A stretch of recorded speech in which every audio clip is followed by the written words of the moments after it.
성경에 이런 말씀이 있습니다. 누가 그 땅을 차지하느냐? 여호와를 기대하는 자가 그 땅을 차지한다고 그랬습니다. 우리가 하나님을 향해서 좀 기대를 가지십시다. 여러분, 우리 땅에 살다 보면 우리 인생은 정말 자유함이 없어요.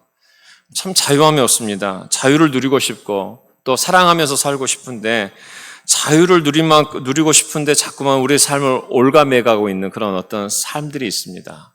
참 우리 삶이 이렇게 올가매가고 있죠. 예상치 않은 어떤 일들이 생길 때, 내가 정말 계획했던 것과 좀 틀어지기 시작할 때, 너무 많이 틀어지기 시작할 때 우리는 자유함을 잃어버리고 또 평강을 잃어버립니다. 또 사랑하고 싶지만은, 사랑을 추구하지만은 그 사랑이 실제적으로 오래 가지 못하고, 또 사랑을 추구하는 이유가 뭐겠습니까? 우리가 우리 마음에 기쁨이 넘치도록 기쁨이 있기를 원하는데 기쁨보다는 그 반대되는 현상들이 우리 삶 가운데 일어날 때가 참 많이 있습니다. 오늘 1절 말씀 보니까는 그리스도께서 우리를 해방시켜 주셔서 자유를 누리게 해주셨다 이렇게 얘기합니다. 그리스도께서 우리를 해방시켜 주셨대요. 어디로부터인가 해방시켜 주셨어요. 그 어디가 무엇입니까? 바로 우리가 죄의 속박으로부터, 그리고 그 죄의 속박으로 말미암아 우리가 가고 있는 우리의 삶의 정말 어두움에서부터 우리를 해방시켜 주셔서 우리를 자유를 누리게 해주셨다라고 얘기합니다. 여러분, 1세기 그리스도인들, 유대인들로 잠깐 넘어가 보도록 하겠습니다. 1세기 유대인들은 아직 성령 받기 전입니다. 교회가 막 활성하게 되기 전입니다. 그 유대인들에게 이제 예수님 오시기 전에 그 유대인들에게서는 그나마 자유를 조금 맛보게 해주는 게 율법이었었어요. 그래서 율법이 있었기 때문에, 하나님의 법이 있었기 때문에 죄를 깨닫게 해주셨거든요. 이건 하지 말아라, 이건 해도 된다. 혹시나 이런 죄를 지었을 때에 이렇게 해결해라, 또 저렇게 해결해라 하면서 뭔가 이렇게 디렉션을 줬어요. 디렉션을 줬기 때문에 사람이 이렇게 디렉션이 있으면은요, 뭔가 이렇게 방향성이 있게 되게 되면은 좀 편해집니다. 좀 편해져요. 만약에 이런 것이 없으면은 우리가 굉장히 부자연스럽죠. 그래서 그나마 유대인들에게 있어서 그들에게 자유를 주었던 것은 뭐냐면 율법이라는 그런 그 방향성이, 그런 것들이 지침서가 있었던 것입니다. 그렇지만 이 율법은 죄를 깨닫게는 해줬었지만은 죄를 완전히 없앨 수는 없었던 것입니다. 그래서 하나님께서 우리 가운데, 그래서 불완전한 자유였던 것이죠. 하나님께서 우리를 너무 사랑하시기 때문에 완전한 자유를 주시기 위해서 예수 그리스도를 보내주셨어요. 그래서 예수님이 오셔서 율법의 완성이 되어주셨다 이렇게 표현합니다. 그래서 예수님이 모든 율법을 다 이루셨습니다. 그래서 우리가 불완전한 사람들이지만은 예수님을 영접함으로 말미암아서 우리가 주님이 이루셨던 완전한 율법에 가까이 갈 수 있는 우리 가운데 길이 열린 거예요. 그래서 성령님께서 오셔서 우리 안에 이제는 율법의 어떤 그 지도에 따라서가 아니라 성령의 지도에 따라서 우리가 점점점 자유함을 갖게 되는 인생이 되도록 우리를 불러주셨다는 것입니다. 여러분, 이게 무슨 말인지 모르셔도 돼요. 근데 한 가지 분명한 사실은 뭐냐면은 점점 주님이 주신 은혜 가운데서 여러분 얼굴이 밝아지게 되실 것입니다. 왜 그러냐면은 우리 인생에 내가 예상하지 못하는 일들이 막 생겨날 때 우리는 얼굴이 어두워져요. 얼굴이 어두워지고 걱정이 되고 근심이 되고 그렇습니다. 그런데 점점점 주님은 알면 알수록 우리 주님은 내 인생에 단순히 한 10년, 20년, 길게 잡아서 한 평생 이 정도의 수준으로 우리를 이끄신 분이 아니십니다. 역사의 하나님이십니다. 그리고 하나님께서 우리 가운데 하늘의 보좌 우편에 계시면서, 예수님께서 하늘의 보좌 우편에 계시면서 우리를 전 인류적으로, 그리고 전 하나님의 그 시간에, 하나님의 시간 속에서 우리를 이끌어 주시는 분이세요. 그래서 하나님의, 이것을 쉽게 얘기해서 하나님의 계획이 있다라고 얘기하는 거예요. 그래서 우리가 하나님의 계획을 알게 되게 되면은 지금 우리 순간에 다가오는 우리를 자유롭지 못하게 만들고 우리를 부자연스럽게 만들고 염려와 걱정 가운데 만드는 그 모든 사건들이 하나님의 시간 속에서 이게 복이라는 것을 알게 되기 시작합니다. 이걸 깨닫는 게 은혜예요. 그래서 우리가 오늘 또 이 말씀을 함께 나누고 싶은 것입니다. 자, 바울은 그래서 이 완전한 자유를 주는 그 율법을 얘기하게 되는데, 바울을 반대하는 사람들은 바울이 틀렸다는 것입니다. 바울은 이 율법을 대표하는 것이 할례인데 할례까지 받아야지 너희가 구원받는다. 지금 이 싸움이 계속 있는 거예요. 그래서 바울이 이렇게 얘기하죠. 갈라디아서 5장 2절 말씀에 우리가 은혜로 구원받았는데 여러분이 할례를 받으면, 그래서 할례를 받음으로 말미암아 구원을 얻었다라고 치면 그리스도는 여러분에게 아무런 유익이 없습니다.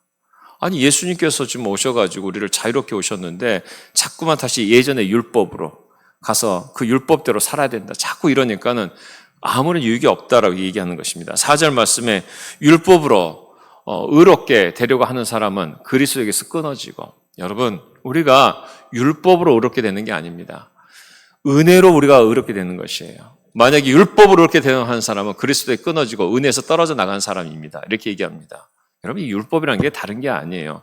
뭔가 자꾸만 규정하고 그 규정 안으로 자꾸 안 들어오게 되게 되면은 그 사람은 잘못됐다, 뭐 이렇게 생각하는 게 율법이에요. 여러분, 어린아이들 키울 때 우리 부모들 가만 봐보십시오. 아이를 위해서 어떤 바운더리를 쳐놓긴 합니다. 그렇지만은 바운더리를 넘어갔다고 그래서 부모가 어떻게 합니까? 야단을 치긴 하지만 사랑으로 보다듬잖아요. 이게 은혜예요, 은혜. 그래서 자녀를 키울 때 우리가 은혜로 키우는 것이죠. 법으로 키우는 게 아닙니다. 하나님께서 우리를 보실 때도 하나님 은혜로 우리를 이렇게 이끌어 주시는 것입니다. 그래서 때로는 우리가 인생 속에서 하나님이 원하시는 것과 좀 벗어나서, 하나님의 원하신 것은 벗어나서 좀 실패했다 할지라도 하나님께서 우리 가운데 기다려 주시고 또 우리를 위해서 또 기도해 주시고, 예수님께서 기도해 주시고 또 우리를 기다려 주시면서 하나님 사랑으로 우리를 이끌어 주십니다. 그러면서 점점 우리 삶 가운데 깨달아지는 거예요. 아, 하나님 이런 분이시구나. 아, 내가 정말 두려워할 필요가 없구나. 하나님 우리 삶 가운데 역사하시는 분이시구나. 그래서 만약에 다시 1세기 그리스도인으로 넘어갔었을 때에 할례가 구원이 조건이 된다면은, 여러분, 그래서 이렇게 얘기하는 것입니다. 5장 3절 말씀에 내가 할례를 받는 모든 사람에게 다시 증언합니다. 그런 사람은 율법 전체를 이행해야 할 의무를 지닌 겁니다. 내가 만약에 할례로, 율법을 통해서 이 할례를 받는 것이 구원의 조건이라면 율법 전체를 너희가 지켜야 된다, 이렇게 얘기하고 있는 것이에요. 우리가 구원받는 것은 율법을 지킴으로 구원받는 게 아니고 은혜로 구원받는 것입니다. 그래서 여러분, 이와 할례라는 말이 나왔으니까 할례는 그 심볼이에요. 어떤 심볼이냐면은, 할례라는 것은 믿음으로 살지 않고 여전히 율법으로 살겠다는 의지예요. 이게 그 심볼이었던 것입니다. 그래서 바울이 극구 반대하는 거예요. 아니다, 우리가 은혜로 구원받는 거다. 여러분, 우리 그리스도인들의 그 삶 가운데 어떤 심볼들이 있습니다. 예를 들어서 우리가 세례받는 거. 여러분, 세례받는 게 뭔 줄 아십니까? 내가 주의 뜻대로 이제는 살겠습니다라는 의지의 표현이에요. 지금 내가 주의 뜻대로 사는 완전한 삶이 있기 때문에 세례를 받는 게 아니에요. 내가 이제는 지금 부족하지만은, 내가 정말 지금은 이제 하나님을 알기 때문에 내가 어떻게 살아가는지 잘 모르겠지만은, 내가 어떤 삶을 살든지 간에 주의 뜻대로 한번 살아보겠습니다라는 의지의 표현입니다. 이게 심볼이에요. 그리고 난 다음에 점점 그런 삶으로 바뀌어 가는 것입니다. 여러분, 제가 이렇게 간혹 보게 되면 우리 이제 밥 먹을 때 식사기도 하잖아요.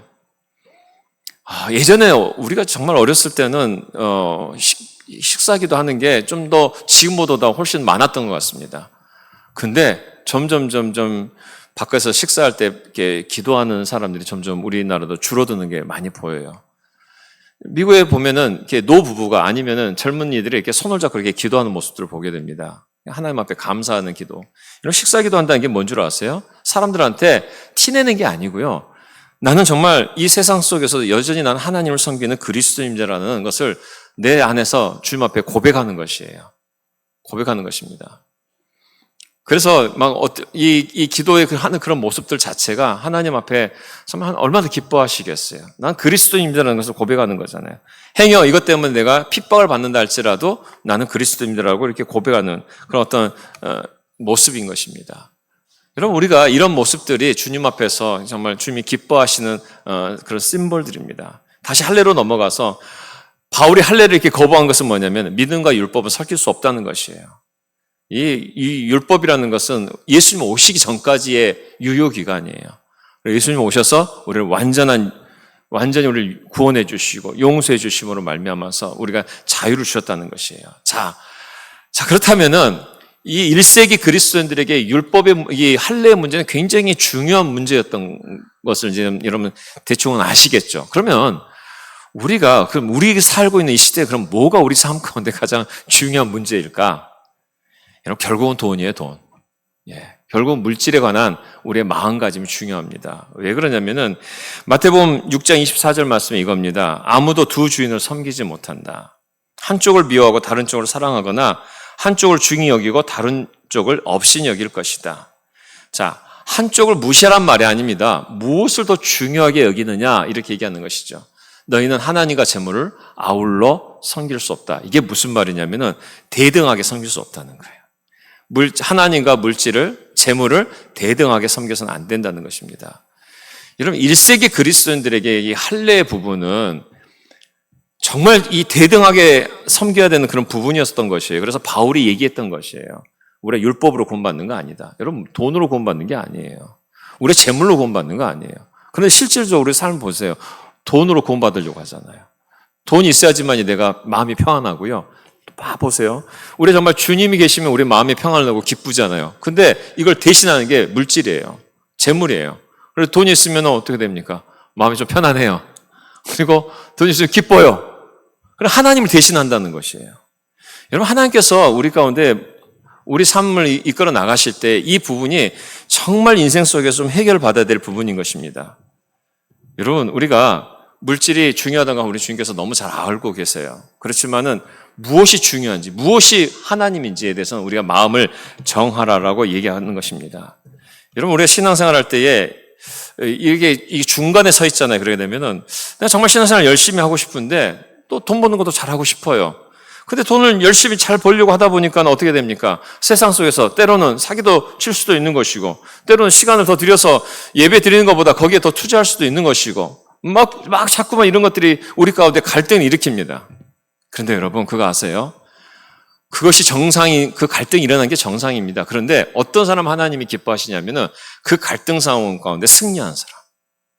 내가 무슨 일이 있어도 주일 예배는 지키겠다. 예배 가운데 들어가면서 내가 물질의 어떤 소욕보다도 내가 하나님을 더 경배하겠다.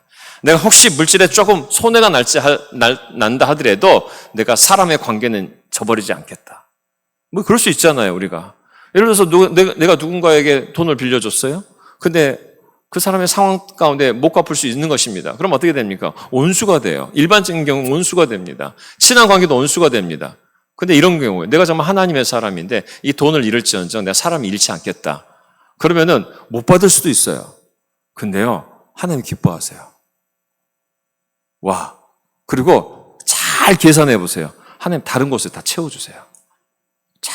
잘 계산해 보세요. 하나님께서 다른 곳에서 다 채워주시는 것을 경험합니다.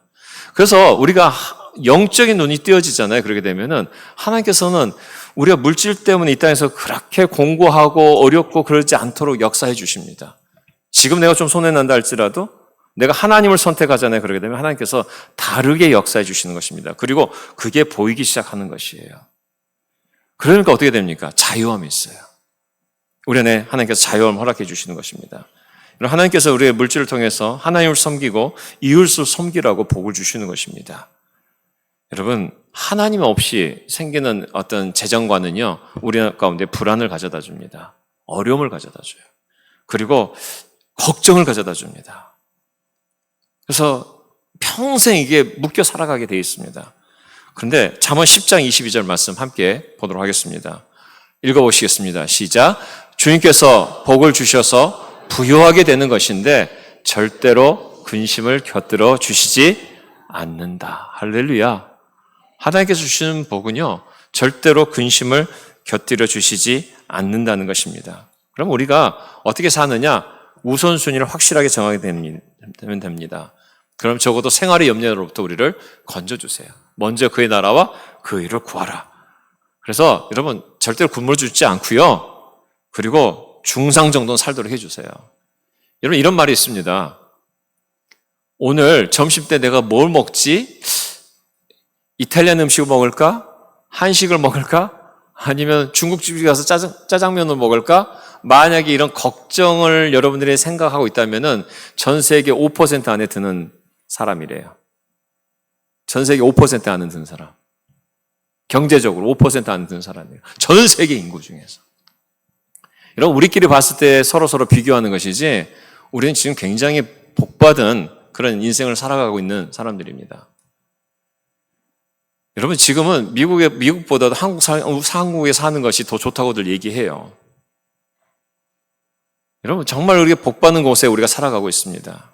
그래서 우리가 하나님, 정말 이 물질에 대해서 여러분, 거기서 자유롭지 못하거나 염려하거나 걱정하지 마시고 주님 앞에 나아가시기 바랍니다. 하나님의 큰 그림을 보시기 바라요. 그리고 하나님 앞에 내가 순종하고 헌신했을 때 오는 하나님께서 다르게 역사해 주신 것들을 영적인 눈을 떠서 보시기를 바랍니다.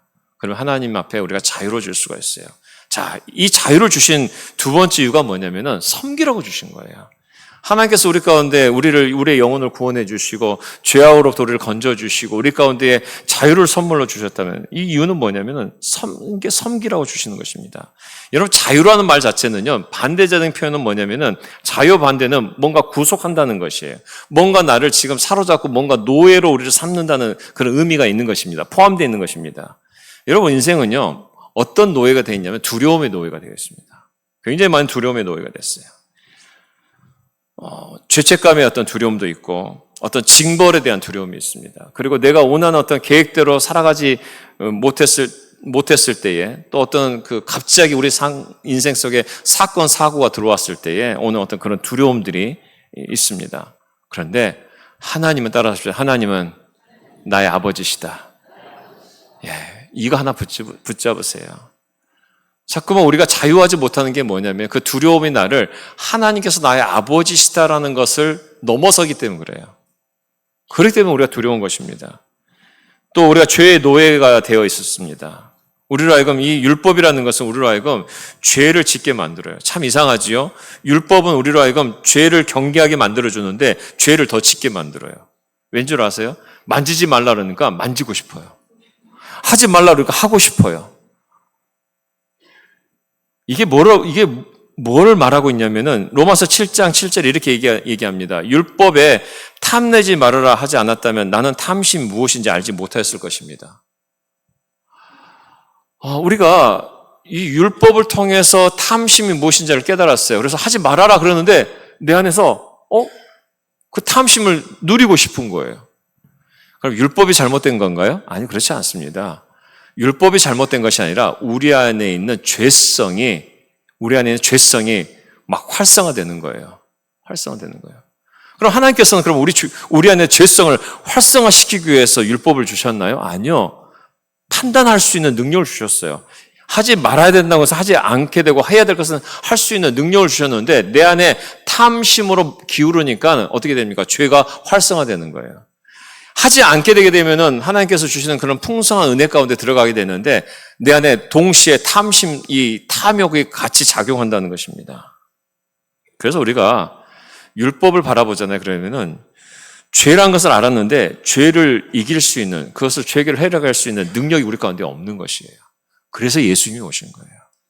예수님께서 오셔서 우리의 모든 그런 죄악된 그런 모습들을 다 용서해 주시고 그래서 우리가 받아야 될 천벌을 대신 받으시고 율법이 요구하는 그 모든 것들을 예수님이 다 이루신 다음에 우리를 품어주시는 것입니다. 넌 내 사랑하는 아들이다. 내 자녀다. 그리고 우리를 품어주시는 거예요.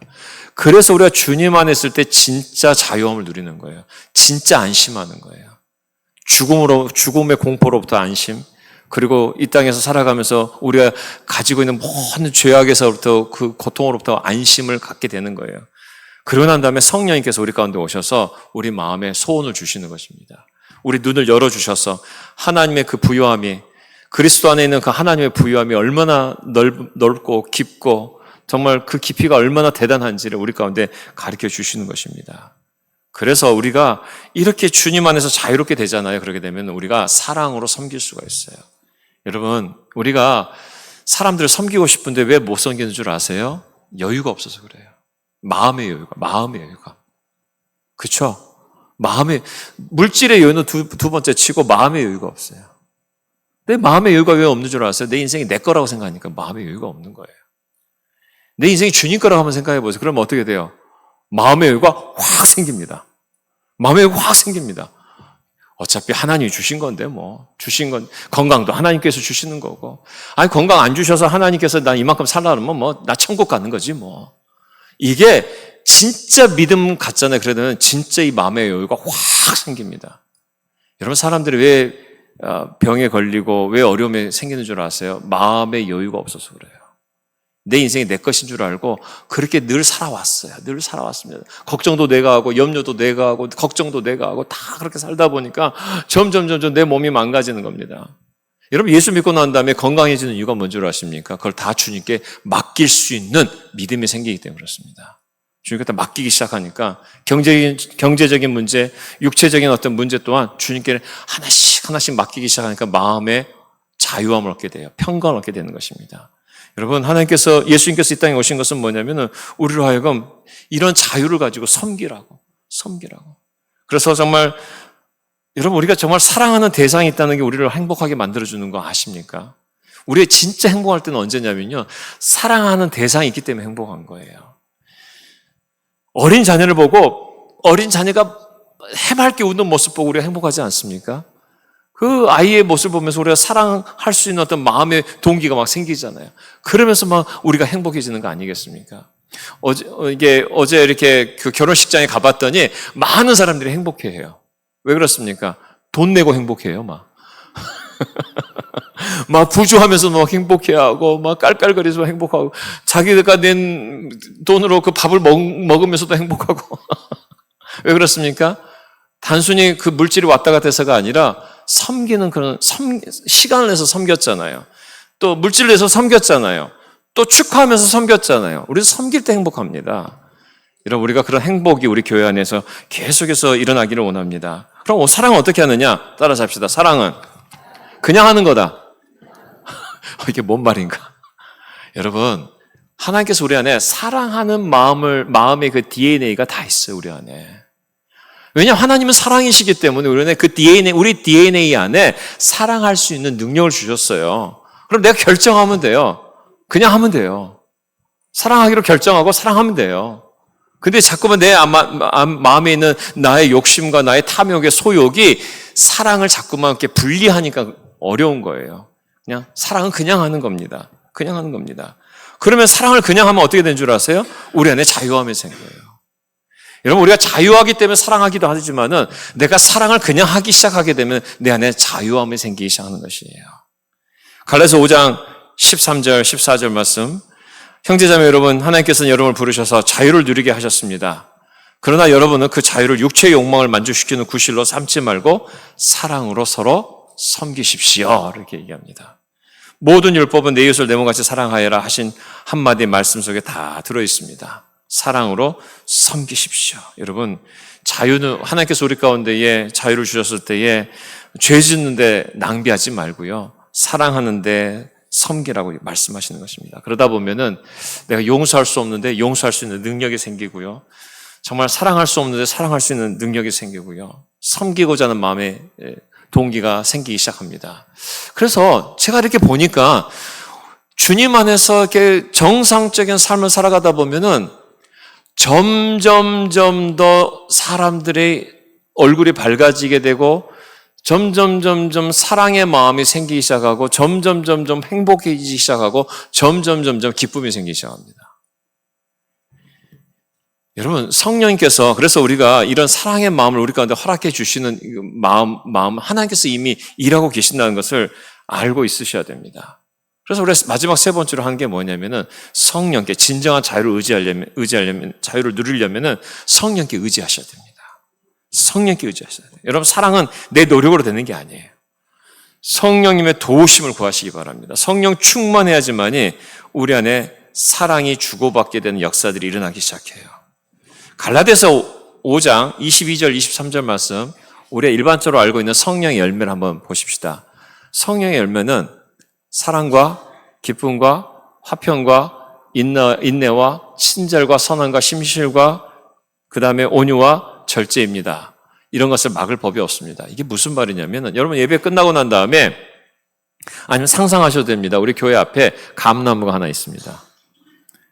들어오는 그 주차장 들어오는 입구에 나무가 하는데 감나무가 있는데 그 감나무에 요만한 열매가 맺혀 있어요. 무슨 열매일까요? 사과 아닙니다. 감이에요, 감. 먹을 수 있습니까, 없습니까?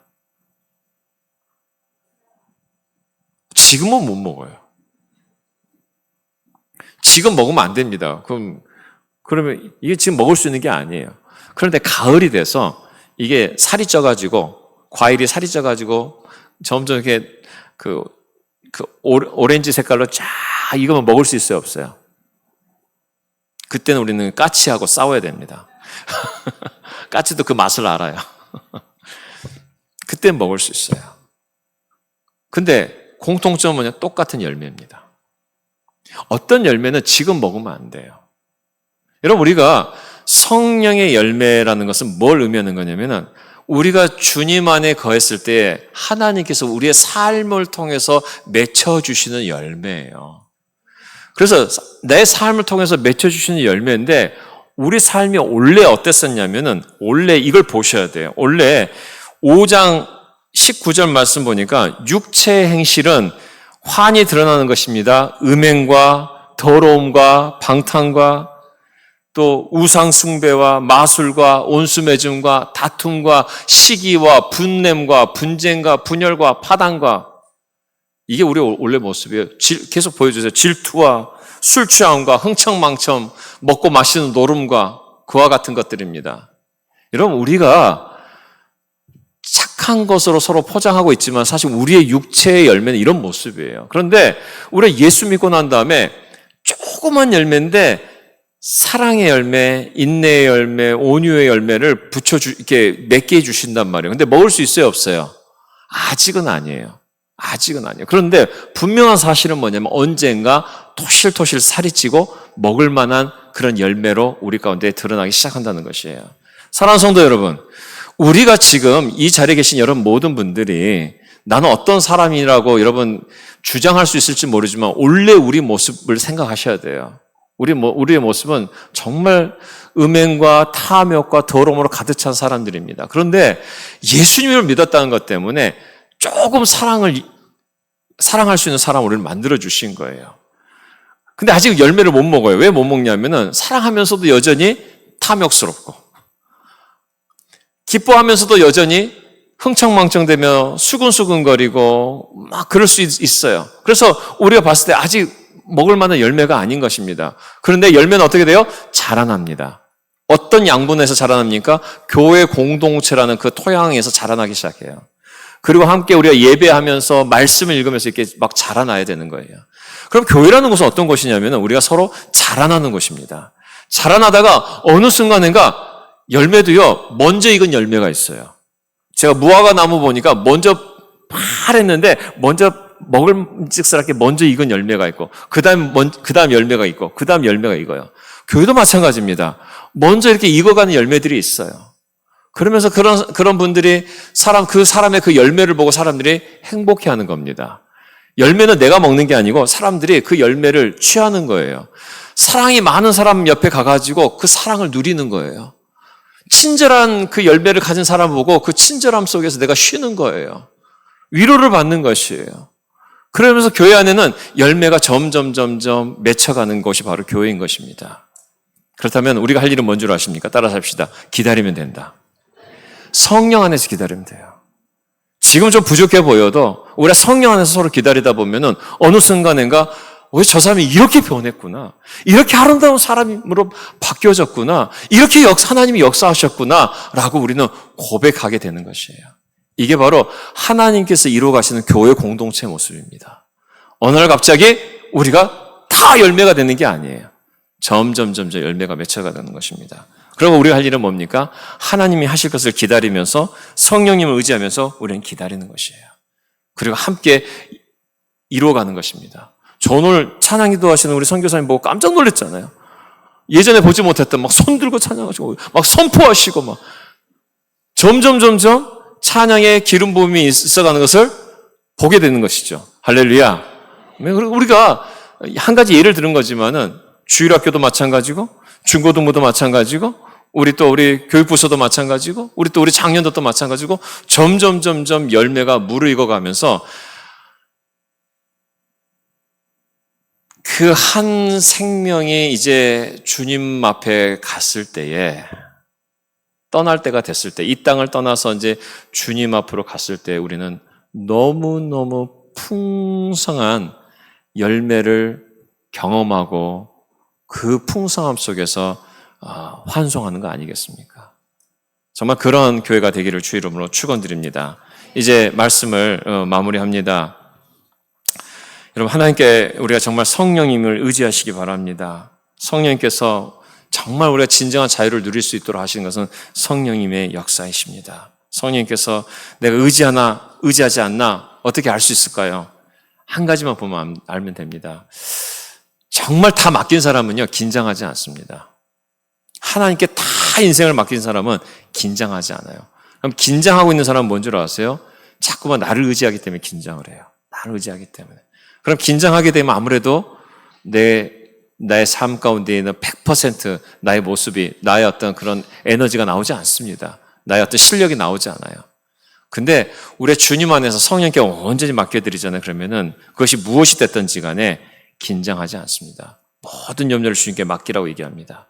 우리가 가지고 있는 모든 두려움들 우리 주님 앞에 맡기시기 바랍니다. 그러면 주님께서 우리 가운데 일하기 시작하실 것입니다. 여러분, 이 긴장 중에서 이렇게 좀 파괴적인 긴장이 있어요. 사단이 주는 겁니다. 이런 겁니다. 나 이러다가 망하는 거 아니야? 나 이러다가 내 인생 끝나는 거 아니야? 이게 다 파괴적인 긴장이에요. 사단이 주는 겁니다. 우리 하나님은 절대 우리 가운데 그렇게 우리를 이끄시는 분이 아니십니다. 여러분, 오히려 주님께서 맡기라고 말씀하세요. 여러분 비즈니스도 회사도 주님께서 맡기세요. 여러분 일터도 좀 주님께 맡기시기 바랍니다. 여러분 건강도 이번 주에 지금 두 분이 지금 수술하신다는 얘기를 제가 들었습니다. 그것도 주님께 맡기세요. 의사의 손에 의사 가운데 역사하실 것을 또 맡기세요. 또 우리 삶의 모든 그런 환경들, 우리 자녀들, 우리 10대 자녀를 둔 우리 부모들 얼마나 힘듭니까? 우리 아이들이 엄마 말 잘 안 듣잖아요. 맡기세요. 때가 되면 하나님께서 그 아이를, 다만 이 아이들을 위해서 계속 기도하시기 바랍니다. 기도하시고. 그러다 보면 어느 순간 하나님께서 점점 이 아이들의 변화가 일어나게 해주시고, 그래서 하나님의 역사심 속에 우리 삶을 드리는 것입니다. 맡기세요. 언제까지 맡기느냐? 내가 주님 앞에 갈 때까지 맡기는 거예요. 한 10년 맡겼는데 아직도 하나님 아직도 제가 인생의 문제가 해결되지 않아요. 더 맡기세요. 계속 맡기세요. 맡기시는 겁니다. 우리 주님께서 우리를 얼마나 기다려 주셨는데요. 맡기십니다. 그러면 그렇게 되게 되면 하나님께서 우리의 삶 가운데 진정한 자유를 누리게 되는 그런 역사가 일어날 줄로 믿습니다. 제가 기도문 썼는데 한번 보여주시기 바랍니다. 저는 이게 설교를 준비하면서 이런 마음으로 썼어요. 우리 성도님들이 이렇게 기도하면 참 좋겠다 하는 마음으로 썼습니다. 지난주에 또 제가 올려드렸는데 그렇게 기도하셨나요? 이번에는 좀 그렇게 한번 또 기도해 보시기 바랍니다. 기도한 도중에 말씀이 또 생각날 수 있습니다. 한번 다 같이 한번 기도하는 마음으로 함께 읽겠습니다. 우리에게 자유를 누리게 하심을 감사합니다. 특별히 물질에 대한 자유를 주옵소서. 이 땅에서 숨쉬는 동안만 필요한 재물을 영원한 가치보다 더 소중히 여기지 않게 하소서. 크던 작던 하나님과 이웃을 위해 필요하다고 하실 때 신실한 통로가 되게 하소서. 삶의 우선순위를 분명하게 해서 하나님이 복을 주시는 재물로 섬기게 하소서. 하나님이 주신 자유로 죄를 짓는데 인생을 낭비하지 않고 사랑하는데 많이 쓰게 하옵소서.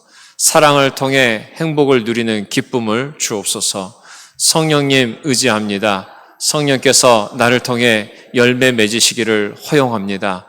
내 안에 그리스도의 아름다운 성품이 나타나셔서 진정으로 복과 자유와 사랑하는 삶을 살아가게 하옵소서. 제가 카톡으로 여러분 다 다시 보내드리도록 하겠습니다. 지난주와 오늘은 제가 그 결단 카드 쓰지 않습니다. 한 2분 동안 우리 주님 앞에 이 기도 제목, 이 기도 내용도 생각하시면서 오늘 주신 말씀 속에서 내가 정말 주님 앞에 드려야 될 나의 헌신이 무엇인지 생각하시면서 함께 기도한 시간 갖도록 하겠습니다. 다 같이 기도하십니다.